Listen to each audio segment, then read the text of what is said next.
Hello everyone, so I'm here today to go through another long list of the Warwick Prize for Women in Translation, and this time it is going to be the 2020 edition.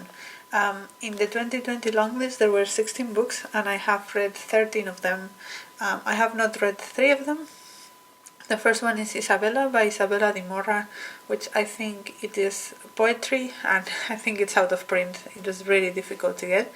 The next one is Pixel by Krisztina Toth, and the thing that with this book is that I have read previous books by Krisztina Toth and thought it was okay, and I just didn't want to spend the money because this one was not available from my library or a brand or anything. And then the last one was The Chandelier by Clarice Lispector, because I read a Clarice Lispector and I actively hated it, so I didn't want to go put myself through that again, so I didn't read that book. In terms of statistics for ratings and such, the long list has an average rating of 3.25, which is pretty good. The short list for some reason has a lower one, it's 3.18, and as always we're going to go through the list and reviewing them from the least liked to the most liked by me. So the first one I want to talk about is Like a Mirror by Hosok Fong, and these were short stories about Malaysian society and normal life, and I liked some of the stories. I thought they were interesting, especially the political ones and the ones connected to religion. I thought that was something I had not seen a lot about, but overall they were just kind of forgettable. I didn't retain much information from it, so yeah, it was just okay for me. The next one in this list is Letters from Tove by Tove Jansson. Tove Jansson is the creator of the Moomins, and she was a lesbian as well. And this book they are letters that she wrote to people. Some of them were her lovers, her mom, different people, and it was organized by the person that she was writing to, not like chronological order or anything. And some aspects of it were very interesting. I think I like her as a person, and I also like that some of the letters had little illustrations of the moments as well.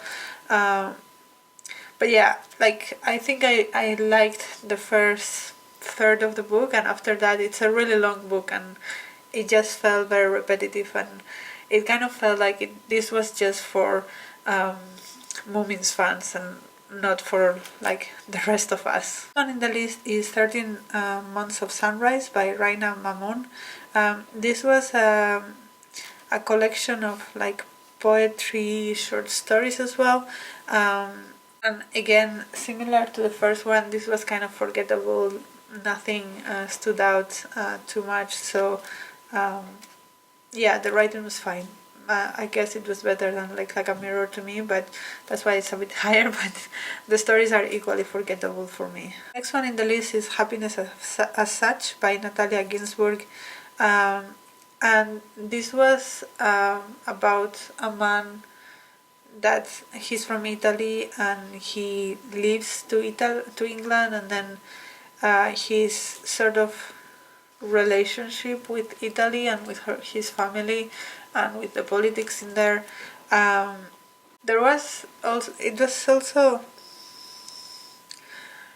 also like a bit convoluted, and it was supposed to be funny, and I did find some things funny, and I appreciated the humor, but I think the writing was fairly simple, and the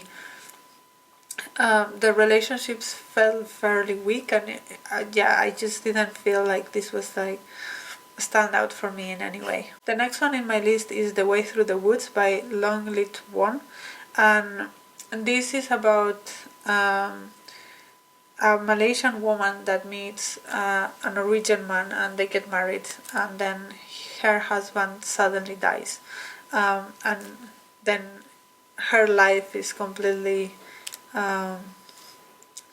changed. She doesn't know what to do with herself. She obviously loved her husband a lot, and he was a fundamental part of her life, and so to deal with the grief, she goes into picking mushrooms and starts getting experience with that, and talks about the community itself. I think this was an interesting book, and I appreciated the book and why so many people like it. For me, it was too memory. There was too much talk about her husband at random times, and I understand that's how grief works, but it didn't fit very well with the book, in my opinion. And also in the mushroom part of things, it was more about the mushrooming community than it was about the mushrooms themselves. There was not that much information about the mushrooms themselves and like the different kinds and the interesting things they do. It was more about how people pick them, what the etiquette about picking mushrooms is. If you reveal a certain place to a certain person, that person is not supposed to spread the word or go to that place very often to pick it up.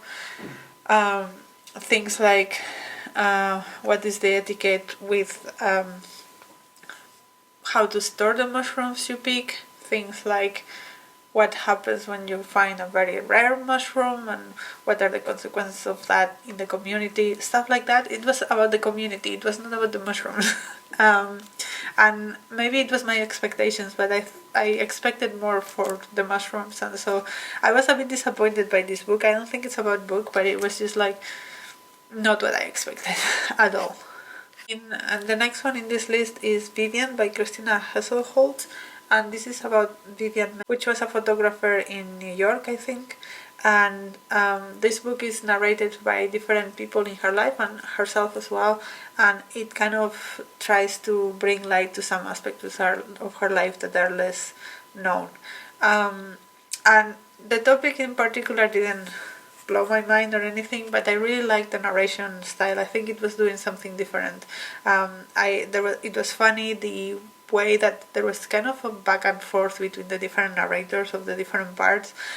It was quite interesting and quite novel, I think, and that's why this one is a little bit higher in my list, even though the story itself didn't have a massive impact on me. I think the way that it was written, it was noticeable, and it was something new and special. The next book in the list is White Horse by Yang Ge, and this is almost like novella, short story. I don't know, it was very short, very, very short. It was like 50 pages, and like the format was also smaller than a normal book. And it follows two girls that are, I think, cousins, and they're trying to make sense of the world, and they're growing up, and so one of them is more worldly than the other, and she's trying to explain the other one about things like sex and things like that, and like they grow apart because one of them again grows up more than the other one, and it's just a cute story about these two girls. I think it was nothing. Again, the plot was not massively impressive, but the tone of the book was very endearing, and it felt a little bit like a warm nostalgia sort of book, which I again appreciated. The next book in my list is Things Fall from the Sky by Selja Ahava, and this was again kind of a funny book. This is, well, funny not exactly, but this is about a girl, I think she was like 12 years old, and her mom dies suddenly because a huge rock of ice falls from the sky.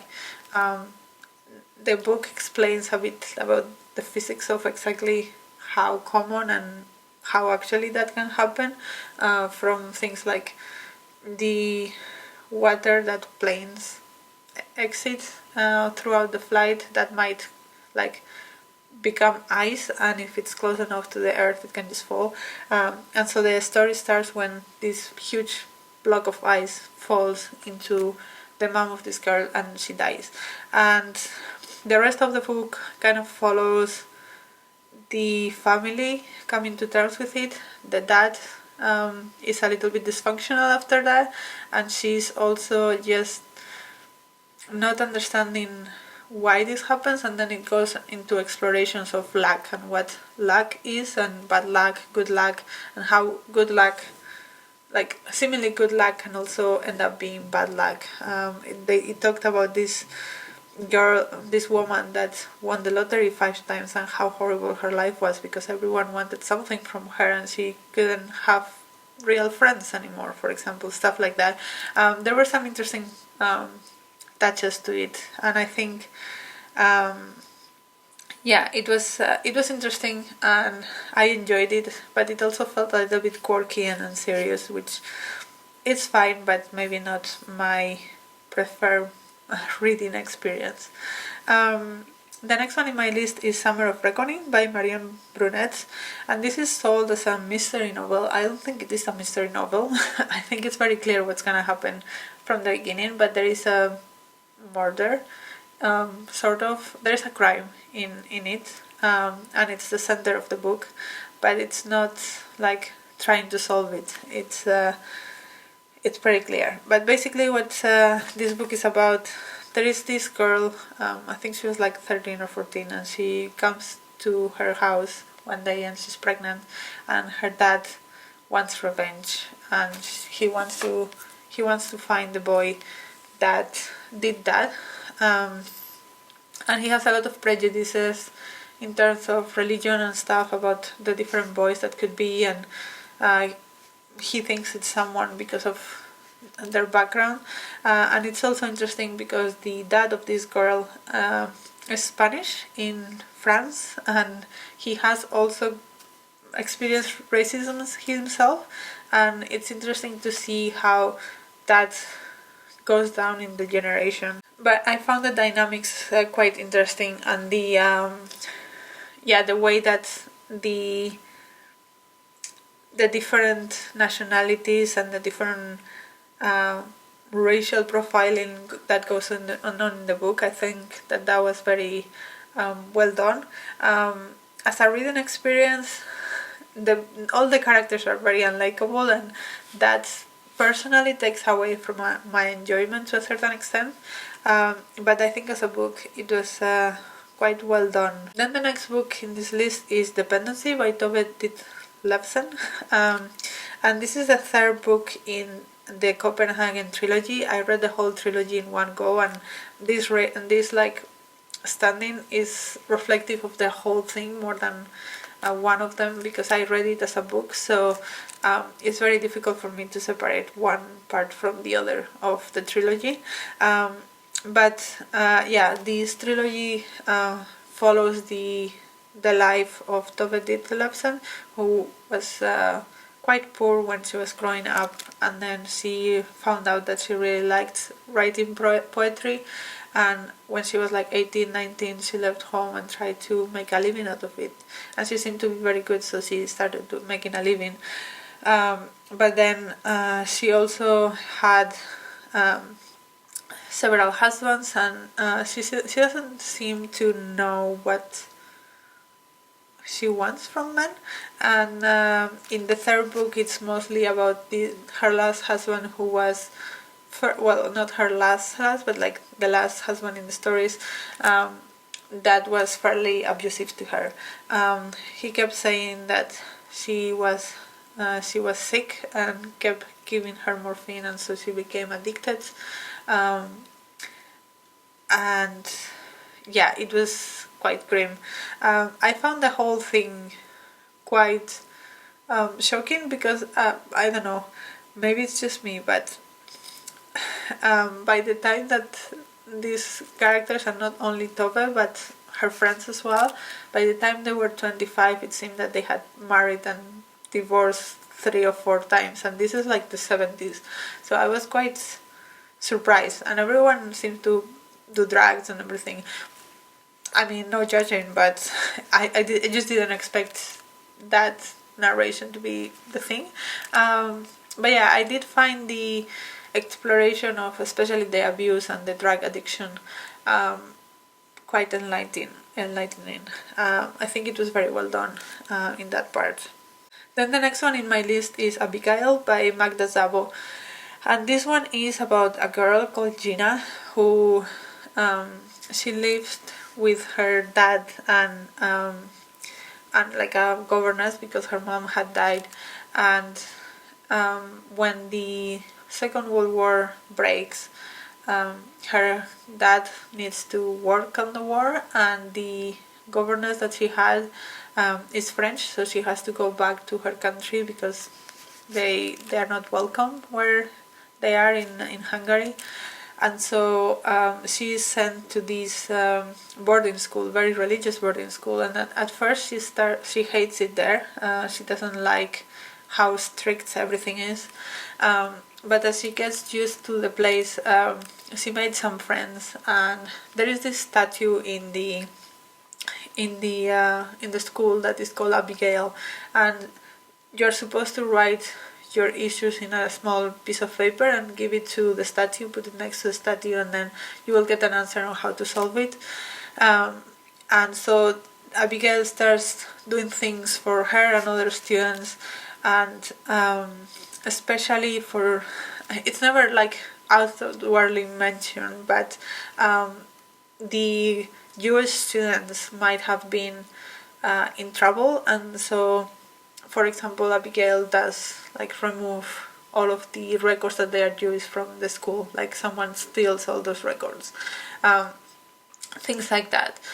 So we do have like the war on the background, but it's not like the main thing that we explore. We explore mostly like these relationships between the different people in the school, and also like there is a certain tension to find out who this Abigail person is, because obviously the statue is not doing it.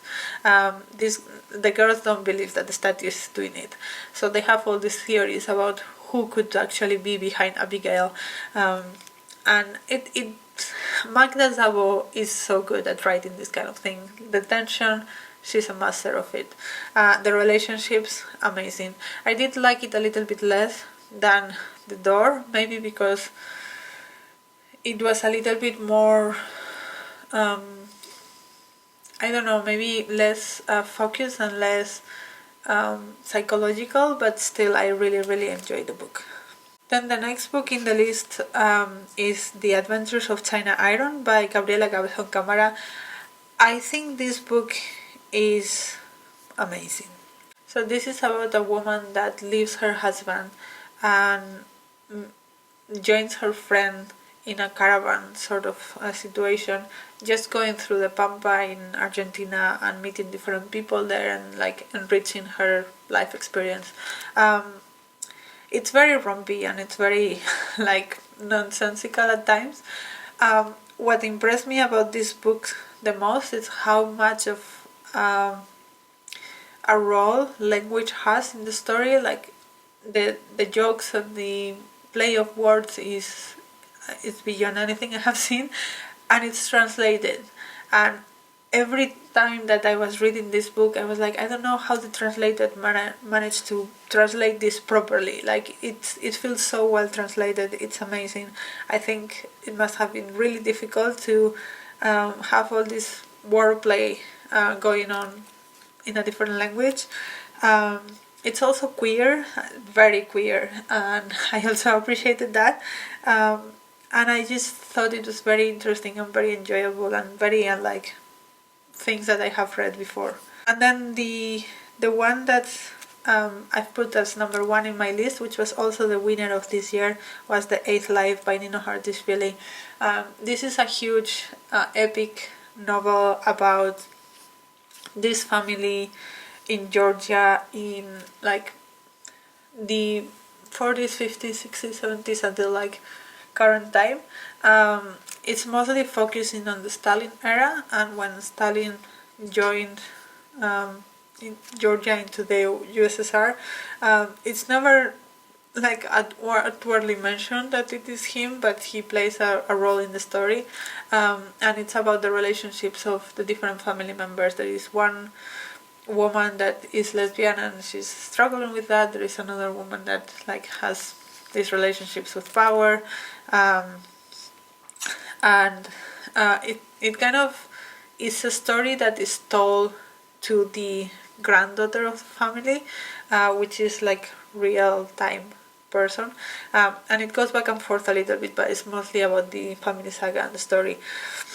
It was a very intense book, but it was really great reading experience. I really enjoyed it, and I would have to say though that if you read the blurb of this book, it says about something about the chocolate recipe of the family, and that is an element, but this is a very small element. If you are expecting a book about chocolate, this is not the one. It's more about the Georgian history, like Georgian recent history mostly. But yeah, very enjoyable. I really enjoyed this book. So yeah, those are my thoughts on all of the books that I've read from this long list. I hope you enjoyed them. I enjoyed about half of the books, and the other half are like forgettable but not offensive, so I think that's a good balance. Let me know if you have read any of them, what you thought about it, and until next video, bye!